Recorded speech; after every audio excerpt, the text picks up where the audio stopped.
jika si A membeli barang jenis narkotika kepada si B, menurut pendapat ahli, pasal 114 mengenai yang sering digunakan kepada para pengedar dengan memiliki unsur membeli dan menerima, apakah itu bisa diterapkan kepada si A yang membeli kepada si B? Terima kasih. Terima kasih. Jadi ini tidak bisa diterapkan karena Undang-Undang Narkotika mengenal tindak pidana narkotika itu berdasarkan kepemilikan dan tujuan kepemilikan. Satu, kepemilikan dengan tujuan untuk dikonsumsi disebut penyalahgunaan. Kemudian satu pasal lagi, yaitu pasal 111 dan 113 adalah kepemilikannya untuk diperjualbelikan, dan ini diperuntukkan bagi pelaku penyedia narkotika. Kemudian kalau pasal 113 itu diperuntukkan bagi pedagang perantara narkotika. Pasal 114 diperuntukkan bagi produsen, pengimpor dan pengekspor narkotika. Pasal 115 itu diperuntukkan bagi transporter, kurir dan lainnya.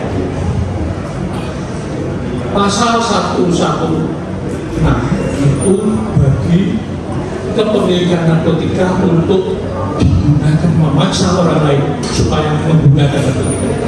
Jadi ada 6 kejahatan narkotika. Satu namanya penyalahgunaan, diatur pasal 127 ayat 1, dan lainnya adalah pengedar dengan kriteria yang tadi saya sampaikan. Namun bagaimana pendapat ahli jika seseorang yang tadi saya sampaikan membeli narkotika, namun oleh aparat penegak hukum tetap dikenakan pasal tersebut?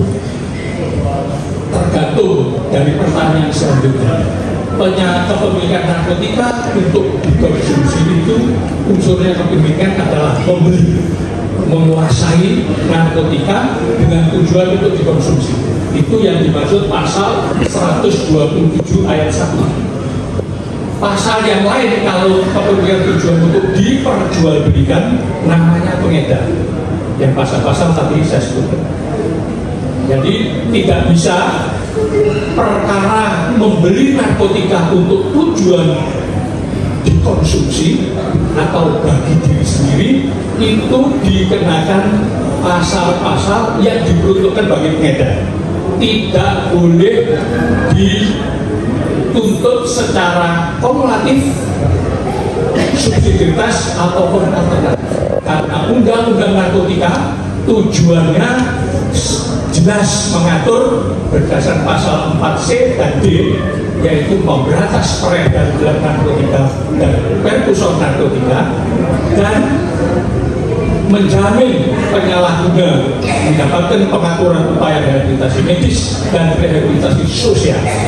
Jadi kalau dia tergolong penyalahguna atau pecandu, maka negara menjamin penyalahguna dan pecandu mendapatkan upaya rehabilitasi.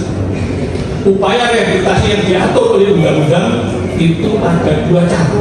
Yang satu dengan cara melalui kewajiban penyalahguna atau pecandu untuk melaporkan ke IPBR untuk mendapatkan rehabilitasi. Kewajiban kedua melalui keputusan hakim. Hakim wajib memutus perkara narkotika yang terbukti atau dapat dibuktikan sebagai penyalahguna atau pecandu. Terima kasih ahli. Selanjutnya dari rangkaian cerita